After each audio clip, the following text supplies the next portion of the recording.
انہوں نے کل جو سما باندھ دیا ان دونوں نے، کل جو سما باندھ دیا ان دونوں نے، اللہ تعالیٰ ان کو پاس میں رکھے اور قائد محترم کو اللہ سے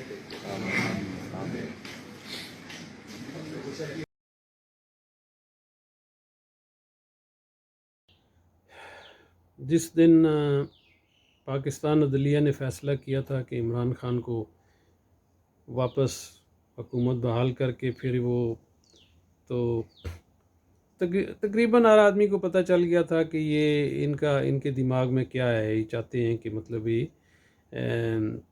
جو اوپر سے جو آرڈر آئے ہیں امریکہ سے اور جو پیسہ ویسا آیا ہے اور جو شریف خاندان کے جو تعلقات ہیں جو جوشجوں سے یا رشتہ داریاں ہیں یا جو ان کے تعینات کیے ہوئے جج ہیں، تو اس دن میری طبیعت بڑی اچھی تھی. تو مجھے، حالانکہ میں کسی پارٹی سے تعلق نہیں رکھتا، نہ میں کسی کو، یہ آج دن تک وہ بھٹو صاحب کے بعد میں نے کبھی کسی سے یہ نہیں کیا، تو لیکن ایک بات مجھے خان صاحب میں نظر آئی کہ یار یہ بندہ تو سنسیئر ہے، کیونکہ پاکستان میں آنے سے پہلے خان صاحب کے تعلقات تو شاہی خاندان، جو مطلب انگلینڈ کا شاہی خاندان ہے، جن کی وہ جو نیچ بھی مارتے ہیں تو وہ امریکہ والے بھی کیمرہ لے کے کھڑے ہوتے ہیں. اور کوئی مطلب دنیا کا جو نیوز چینل ہوتا ہے کہ جی وہ پرنس ہیری جو ہے اس کا جو ہے نا وہ اس کے داڑھی کے بال ایسے ہو گئے ہیں، یہ ہونے چاہیے تھے، یہ ہو گیا بیچارہ، ہوئے ہوئے ہوئے ہوئے، یعنی ان کو ان کے علاوہ کوئی انسان ہی نظر. تو وہ جو تھے وہ خان صاحب کے قریب تھے. خان صاحب کی وائف جو ہے وہ انگلینڈ کی امیر ترین عورت ہے، مطلب اس کے بھائی تو کوئی نہیں ہے نا، ان کی والد کی جو پراپرٹیاں تھیں وہ ان کو گئیں. تو وہ ایک شہزادی تھی، مطلب ایک پرنسس تھی، پرنسس ڈیانا سے ان کے اچھے تعلقات تھے، دوستی تھی، خان صاحب کی دوستی تھی. ان کو کیا ضرورت تھی یار پاکستان میں آ کے اور یہ روڈوں پہ لوگوں کے دھکے کھانے اور یہ جو لوگ بکواس کرتے ہیں ان کو برا بھلا کہتے ہیں، ان کی باتیں سننا، ان کو کیا ضرورت تھی؟ وہ تو ایک ہیرو تھے، وہ تو ایک ہیرو تھے، ان کو کوئی ضرورت ہی نہیں تھی یہ کام کرنے کی. لیکن انہوں نے کہا کہ بھائی میں، کیونکہ وہ ویسٹرن معاشرے میں رہے، انہوں نے دیکھا کہ یار میں جب وہ آتا ہوں یورپ سے یا امریکہ سے اپنے ملک میں آ کے اترتا ہوں تو لگتا ہے کہ میں کسی پرانی دنیا میں آ گیا ہوں، کسی سٹون ایج ملک میں آ گیا ہوں. تو جیسے میرا بھی یہی نظریہ ہے، میں بھی یہی سوچتا ہوں کہ بھائی ابھی تو میں پاکستان ہی نہیں گیا 25 سال سے. اس کی وجہ یہ ہے کہ بھائی وہ کئی دفعہ میں جب فارن میں تھا، میں جب وہاں کراچی ایئرپورٹ پہ اترتا تھا تو پہلے ہی 10-15 بندے گھیر لیتے تھے کسٹم والے. اوے کیا لے کے آئے ہو بھائی، کی لے کے آئے ہو، تم کیا چیز لے کے آئے ہو، ادھر آؤ بھائی ڈکلیئر کرو. جوتے تک بھی آپ کے دیکھتے تھے کہ بھائی اس نے جوتے کون سے پہنے ہوئے ہیں. کئی دفعہ بھائی ان کو رشوت دے کے جان چھڑانی پڑتی تھی. مجھے ڈیٹین کر لیا کراچی ایئرپورٹ کے پہ، آپ نے بدتمیزی کی ہے. جی کس سے بدتمیزی کی تھی میں نے؟ کہتے ہیں آپ نے وہ وائلیشن کی ہے، آپ نا اوور سٹے ہو. میں نے کہا کس بات پہ اوور سٹے؟ بھئی آپ 9 سال بعد واپس آئے ہو. 9 سال بعد میں واپس کیا تھا. وہ کہا بھئی آپ اوور سٹے ہو. میں نے کہا اوور سٹے کیسے ہو گیا؟ میں نے تو نیا پاسپورٹ بنایا ہے، میں پاکستان ایمبیسی سے لے کے آیا ہوں. وہ کہا نہیں آپ اوور سٹے ہو، آپ کو انسپیکٹر صاحب، وہ میں گیا ایک وہ سندھی دلہ انسپیکٹر تھا، میں گالی تو میں دوں گا کیونکہ وہ انسپیکٹر تو نہیں تھا، وہ دلہ تھا. اس نے مجھے کہا، کہتا ہے بھائی اس کے آفس میں گیا تو آفس میں جب میں جا کے تو وہاں صوفہ پڑا، میں وہاں بیٹھ گیا تو آیا مجھے کہتے تم صوفے پہ کیسے بیٹھے؟ میں نے کہا کیوں؟ تو وہ ایک اس کے ہاتھ میں کیا وہ ایک ڈنڈا سا تھا، وہ مجھے لے کے مار. میں نے کہا تو مار کے تو دیکھ، تیری میں ایسی تیسی نہ کر دوں. وہاں پہ ایک سرگودے کا ایک 2 پھول والا انسپیکٹر تھا اس کے ساتھ میں، یہ 3 پھول والا تھا سندھی. تو میں نے کہا تو ہاتھ تو لگا، میں تجھے دیکھتا ہوں تو کون ہوتا ہے، میں تو باہر سے آیا ہوں نا، میں نے کوئی جرم تو نہیں کیا۔ اوور اسٹے مجھے کہہ رہا ہے، میرا پاسپورٹ پکڑا ہوا اس نے۔ میں نے کہا کیسے اوور اسٹے ہوں؟ کہتے تو اوور اسٹے ہے بھائی۔ میں نے کہا پاکستانی پاسپورٹ ہے، میں جب بھی مرضی پاکستان آؤں جاؤں۔ تو اس نے کہا نہیں جی وہ تو پیسے کے لین دین کے چکر میں پڑ گیا کہ میں ہانگ کانگ سے آیا تھا۔ تو میں نے کہا بھائی میں پیسے تو نہیں دوں گا، اللہ جنت نصیب کرے میرے بہنوئی پرویز ملک کو۔ اس وقت بے نظیر تھی وزیر اعظم، تو ان کی ڈیوٹی تھی بے نظیر کے ساتھ۔ تو میں نے کہا ایک فون لگا، کہتا کس کو؟ میں نے کہا پرائم منسٹر آفس فون لگا۔ تو پہلے تو وہ تھوڑا جھجک گیا، میں نے کہا ذرا لگا، تو وہاں میں نے ملک پرویز سے بات کرنی ہے۔ تو جب اس نے فون لگایا تو بات ہوئی، تو تھوڑا سا گھبرا سا گیا، لیکن وہ پولیس والا بغیرت تھا، وہ فون رکھا، اس کی آنکھیں پھر بھی اسی طرح۔ میں تو اس سے اکڑ گیا، میں نے کہا تو مار، میں تجھے دیکھتا ہوں، میں تجھے ماروں گا واپس۔ میں نے کہا تو کیا سمجھتا ہے اپنے آپ کو؟ تو اس میں جو وہ جو سرگودے کا جو دو پھول والا انسپیکٹر تھا، اس نے مجھے آنکھ ماری، کہتا ہے آپ اس کو دباؤ، اس کو دباؤ۔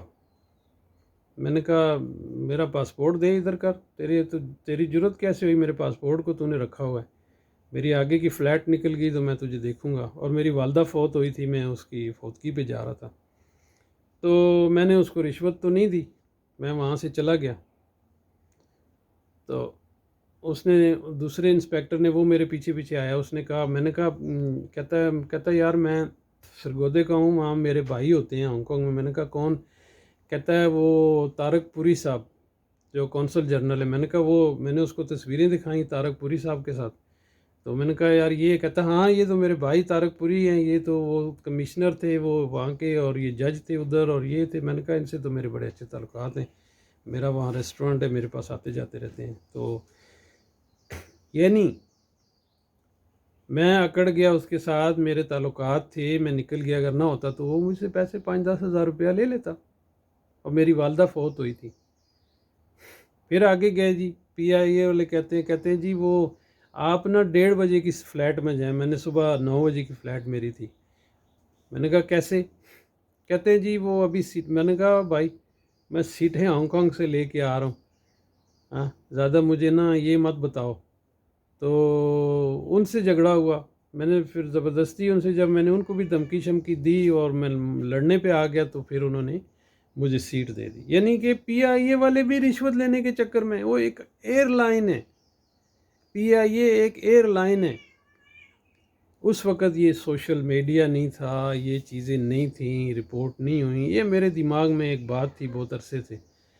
تو اس ملک میں پھر آدمی کا جانے کو دل کیسے کرے؟ میرا ایک دوست ہے، وہ آیا، وہ اپنی بیوی بچوں کو لے کے آ رہا تھا پاکستان سے، وہ ادھر پشاور کا پٹھان ہے، اس کی تھوڑی اردو بھی تھوڑی کمزور ہے۔ تو وہ جب کراچی ایئرپورٹ پہ آیا تو اس کو روک لیا گیا تھا، یہ تیرے بچے ہی نہیں ہیں۔ اس نے کہا بھائی میرے بچے ہیں، میں ہانگ کانگ میں رہتا ہوں، میری وائف ہے، میں لے کے جا رہا ہوں۔ اس نے کہا نہیں، اس سے انہوں نے، یہ 1997 کی بات ہے، اس سے انہوں نے 1997 میں 20,000 روپیہ لے کے، تو وہ بچے پھر اس کے ہو گئے اس سے 20,000 روپیہ لیا انہوں نے، اور بچے اس کے ہو گئے۔ پھر بھائی اس ملک میں آدمی جا کے کیا کرے؟ لوگ اپنے ملک کی مٹی پہ جاتے ہیں، اپنے ملک میں جاتے ہیں۔ تو خان صاحب نے یہ جو دیکھا کہ بھائی میں جب وہاں سے ایک فرسٹ ورلڈ سے آ کے یہاں اترتا ہوں، اور ان کو ایک وہ وہاں کا ایک عادت پڑ گئی، انہوں نے کہا کہ کیوں نہ میں اپنی عوام کے لیے بھی یہ کام کروں کہ وہ ایک فرسٹ ورلڈ میں رہیں، ایک فرسٹ ورلڈ میں رہیں۔ یہ ایک آدمی کے دماغ میں ایک بات آئی، اس نے کہا میں اپنی عوام کو، میں اپنے پاکستانیوں کو بھی کیوں نہ ایک فرسٹ ورلڈ دکھاؤں کہ فرسٹ ورلڈ کیا ہوتا ہے، جس کی آپ نہ ہمیشہ تو کرتے ہو کہ ہم جائیں، نکلیں پاکستان سے، ترکی جائیں، گریس جائیں، ادھر یورپ، امریکہ، کینیڈا جائیں، کسی ملک بھی جائیں، راستوں میں مرتے رہتے۔ تو انہوں نے کہا کہ میں ان کو ایک فرسٹ ورلڈ یہاں بنانے کی خواب دکھاتا ہوں۔ یہ ان کا ایک خواب تھا، جیسے علامہ اقبال کا خواب تھا، پاکستان بنانے کا. تو یہ کوئی برا خواب نہیں تھا، یہ برا خواب نہیں تھا، یہ ایک اچھا خواب تھا. انہوں نے جو سوچا اگر وہ ان کو کرنے کوئی دے نہ کرنے دے تو ہمیں کتے کی طرح جھکے مارنے کی ضرورت نہیں ہے کہ ہم جا کے اپنے کپڑے اترواتے رہیں ایئرپورٹوں پہ جا کے. وزیر اعظم ہو کے بھی امریکہ میں ہمارے کپڑے اتارے جاتے ہیں. تو انہوں نے کہا کہ جب ہم جائیں گے تو ہمارا عزت سے پاسپورٹ پکڑا جائے گا، عزت سے ہمیں وہاں اندر جانے دیا جائے گا، ہم عزت سے گھوم پھر کے واپس آ جائیں گے. ان کا ایک خواب ہے. اس خواب کی تعبیر جو ہے وہ تعبیر ہونے کے لیے، تعبیر کو اس کو کیا کہتے ہیں اپنی زبان میں کافی اردو وغیرہ جو ہے نا، میں یہاں پہ تقریباً مجھے 35-40 سال ہو گئے پاکستان چھوڑے ہوئے، تو میری اردو خراب ہو گئی. تو وہ خواب کا جو تعبیر ہے اس کو عملی جامہ پہنانے کے لیے انہوں نے پوری کوشش کی عوام کو جگانے کے لیے. لیکن پہلے عوام تو جاگ ہی نہیں رہی تھی. انہوں نے کہا یار یہ تو کرکٹ کھیلتا تھا، اس کو تو وزارت کی لالچ پڑ گئی ہے. لالچ نہیں ہوتی ہر آدمی کو، وزارت کی لالچ ہر آدمی کو نہیں ہوتی. مجھے آپ وزیر اعظم بنا دے پاکستان کا، مجھے نہیں چاہیے. میں بھائی اپنا سکون کیوں خراب کروں؟ روٹی تو مجھے مل رہی ہے، میں کھا رہا ہوں، مجھے روٹی مل رہی ہے، میں کھا رہا ہوں. تو روٹی کے علاوہ اور مجھے کیا چاہیے؟ کچھ کپڑے چاہیے، وہ بھی میں نے پہنے ہوئے ہیں. میں مطلب اچھے طریقے سے آتا جاتا ہوں، گھومتا پھرتا ہوں، دوست ہیں. مجھے کیا ضرورت ہے جیسے اپنی زندگی کو خراب کرنے کے لیے مجھے کیا ضرورت ہے یہ اپنے اوپر میں ضلالت لے کے آؤں. لیکن وہ ایک بہادر آدمی تھے. انہوں نے کہا کہ یار اس عوام کو ان کو یہ چیز میں بھی یہاں بنا کے دوں. لیکن وہ ان کے راستے میں اتنے گڑھے کھودے گئے، اتنی اینٹیں رکھی گئیں، اتنے درخت کاٹ کے پھینکے گئے کہ یار یہ کہیں اس طرف چلے گئے تو یہ ہمارا جو سلسلہ ہے روزی کا لگا ہوا ہے، یہ کرپشن ہے، یہ ہماری ختم ہو جائے گی. لوگ ہمیں دیں گے نہیں. اگر یہاں پہ عدالتیں بن گئیں، عدالتیں جن کو کہتے ہیں نا، ابھی تو عدالتیں تو نہیں ہیں نا، ابھی تو وہ بدماش بیٹھے ہوئے ہیں، جس کے دل میں آتا ہے جو سزا آتی ہے دے دیتے ہیں. اگر عدالتیں بن گئیں، اگر یہ جو ہوتے ہیں ادارے بن گئے صحیح طریقے سے، ان میں لوگوں نے صحیح طریقے سے کام کیا، آپ آنکھ پہ اینک لگا کے جاؤ، کھڑکی میں پرچی دو، اپنا کام کرا کے واپس آ جاؤ. یہ نہیں کہ آپ جاؤ پٹواری صاحب بیٹھے ہوئے ہیں چارپائی لگا کے، ہاں جی وہ جی فلانا یہ نکالنا تھا، اچھا لفافہ یا کوئی وہ ان کو نہ دیا نا، تو وہ کہتے ہیں کہ نہیں وہ تو ہے ہی نہیں جی، وہ تو بندہ اس کی تو زمینیں ہی نہیں ہے، اس کا کچھ نہیں ہے، وہ تو چلا گیا، وہ ختم ہو گیا، وہ کسی نے بیچ دیے، کھا گئے، آپ کیا ڈھونڈنے آئے ہو؟ وہ ان کا کہنے کا مطلب یہ ہوتا ہے کہ خالی ہاتھ کیوں آئے ہو؟ یہ سسٹم اگر یہ ختم کر دیں نا، تو یہ سسٹم اگر ختم ہو جائے تو ہم بھی بالکل وہ خان صاحب کا جو خواب ہے نا، میں اس کو سمجھتا ہوں، کیونکہ میں اس کو اس طریقے سے سمجھتا ہوں کہ میں یہاں پہ رہ رہا ہوں، میں اس ملک میں رہ رہا ہوں، میں نے یہاں دیکھا ہے، میں نے آزمایا ہے کہ یہاں لوگ کس طرح رہتے ہیں. اور بھائی یہاں سے آپ 100 کلومیٹر کسی کو کہو کہ یار میں تمہیں آدھے گھنٹے میں فلانی جگہ ملوں گا، تمہارے پاس میرے پاس گاڑی بھی نہیں ہے، میرے پاس کوئی ٹرانسپورٹیشن نہیں ہے، تو میں اس کو آدھے گھنٹے میں 100 کلومیٹر کے فاصلے پہ کیسے جا کے ملوں گا؟ کیونکہ گورنمنٹ نے یہاں سسٹم بنایا ہوا ہے. آپ باہر نکلو گے فوراً آپ کو وہ ملے گی بس، اس کا ٹائم ہوتا ہے، 15 منٹ میں آتی ہے، 15 منٹ میں ہی آئے گی، وہ 1 منٹ بھی اوپر نیچے نہیں ہوگی. 15 منٹ کے بعد آپ کو فوراً بس ملے گی، وہ آپ کو ٹرین اسٹیشن میں جا کے اتارے گی. انہوں نے برج بنائے ہوتے ہیں، فوراً چڑھو برج کے اوپر، ہر 1 منٹ کے بعد ٹرین آتی ہے، ہر 1 منٹ کے بعد ٹرین آتی ہے. اور جو تھوڑے کم آبادی والے علاقے ان میں 3 منٹ کے بعد آتی ہے. تو آپ کو پتہ ہوتا ہے کہ یار میں بس میں بیٹھوں گا، 10 منٹ وہاں لگیں گے، 10 وہاں لگیں گے، 10 منٹ میں ٹرین مجھے وہاں پہنچا دے گی. یہ نہیں کہ وہ ٹرین میں آپ بیٹھ گئے تو وہ آپ کو ان کا ٹائم ہوتا ہے، ان کا ٹائم ہوتا ہے کہ یہاں سے وہاں آپ کو انہوں نے 20 منٹوں میں پہنچانا ہے، 10 منٹوں میں پہنچانا ہے آپ کو، بالکل گارنٹی کے ساتھ آپ وہاں آدھے گھنٹے میں پہنچ جائیں گے. ایک سسٹم بنا ہوا ہے. تو خان صاحب کی یہ جو تھی نا یہ جو خواب تھا میں اس کو سمجھتا ہوں. کچھ لوگ سمجھ کے بھی نہیں سمجھتے کیونکہ وہ خود پیسہ کھاتے ہیں، وہ چمچے ہوتے ہیں جو. کیونکہ ایک آدمی جو اتنا پیسہ رشوت وغیرہ یہ عوام کا جو پیسہ کھاتا ہے نا، وہ اکیلا نہیں کھا سکتا نا. لوگ کہیں گے بھائی ہمیں بھی نہیں دو، ہمیں نہیں دیتے، ہم کیوں تمہیں سپورٹ کریں. تو اس کو پھر وہ ہڈی سب کو پھینکتا ہے وہ نا. جب وہ گوشت کھاتا ہے تو جو ہڈی ہوتی ہے ان کے آگے بھی پھینکتا رہتا ہے، مطلب ہے موٹا موٹا گوشت اتار لیتا ہے. تو یہ جو ہڈی والا سلسلہ ہے نا، یہ اگر بند کرنا چاہتے تھے تو انہیں ہم لوگ کرنے نہیں دے رہے بھائی. ہم نہیں کرنے دے رہے ان کو.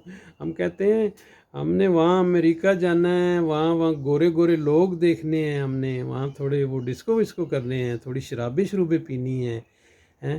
تو یہ جو پولیٹیکل پارٹیاں ہیں نا، اگر یہ سسٹم اگر وہ ختم کر دیں. میرا ایک دوست تھا، وہ CNN میں کام کرتا تھا، ڈیوڈ. اس نے کہتا ہے کہ ہم ایک ٹیم کے، وہ اس وقت CNN میں ایک چھوٹا سا رپورٹر تھا، وہ ایز اے بیک اپ جاتا تھا. تو اس نے کہا کہ میرا ایک کولیگ ہے، وہ پہلے BBC میں تھا. تو کہتا ہے وہ گیا، اس نے انٹرویو لیا اس سے، وہ کیا بگٹی، جو سردار بگٹی تھا، اس سے انٹرویو لیا. تو سردار بگٹی نے کہا کہ بھائی، اس نے سردار بگٹی سے پوچھا، کہتا ہے کہ بھائی آپ نا اپنی عوام کو تعلیم کیوں نہیں، مدرسے کیوں نہیں، اسکول کیوں نہیں بناتے، بچوں کو پڑھنے کیوں نہیں دیتے. اس نے کہا، کہتا ہے اچھا، کہتا ہے میں آج آپ کو بتاؤں گا کیوں نہیں پڑھنے دیتے. تو کہتا ہے کیسے، کہتا ہے میں شکار پہ جا رہا ہوں، آپ میرے ساتھ آئیں. تو وہ شکار پہ گیا. اس نے نا، کہتا ہے ایک مرغابی کو وہ فائر کیا، مرغابی نیچے گری. وہاں 20-30 آدمی بیٹھے تھے، وہ بھاگ کے گئے، وہ مرغابی اٹھا کے لا کے نا، تو وہ سردار کے قدموں میں آ کے اس کو دے دی کہ بھئی یہ آپ نے فائر کیا تھا، اور ہم لے آئے ہیں، آپ اس کو لے لو، یہ آپ کی مرغابی ہے. تو اس نے کہا اگر میں ان کو تعلیم دلواؤں، ان کو پڑھا لکھا دوں، تو یہ مرغابی میرے لیے اٹھا کے لے کے آئیں گے، یہ وہ کریں گے جو میں ان کو کہوں گا، جو آرڈر کروں گا. کہتا ہے تم تعلیم ان کو نہیں، ان کو یہی تعلیم بہت ہے، یہ میرے غلام رہیں گے. اس لیے یہ جو پارٹیاں ہیں جو مطلب یہ جب وہ بیل ذبح کرتی ہیں، وہ گوشت اچھا اٹھا کے جو ہڈیاں وڈیاں ہوتی ہیں، جو ربس وغیرہ ہوتے ہیں، وہ پھینک دیتے ہیں عوام میں. تو کیا یہ کرنے دیں گے، عوام کی آنکھیں کھلنے دیں گے کہ یار یہ تو آنکھیں کھل گئی، تو جیسے یہ جاتا ہے لنڈن میں، وہاں گھومتا ہے پھرتا ہے، میں بھی پھر سکوں گا، میرے بچے بھی پڑھ لکھ جائیں گے، میں بھی اس قابل ہو جاؤں گا. تو یہ تو وہ نہیں ہونے دیں گے. تو خان صاحب کا ایک خواب جو ہے، میرے خیال سے وہ تعبیر ہوگی، کیوں نہیں ہوگی، انشاءاللہ ہوگی، کیونکہ وہ ایک باہمت انسان ہے. لیکن اللہ تعالیٰ ان کو لمبی زندگی دے، کیونکہ عمر ان کی مجھ سے بھی تھوڑے بڑے ہیں وہ. تو میری بھی 65 سال عمر ہوگی ہے، وہ مجھ سے تقریباً 3-4 سال بڑے ہیں. تو اللہ تعالیٰ ان کو ہمت دے، اور انشاءاللہ وہ اپنا خواب پورا کریں گے انشاءاللہ.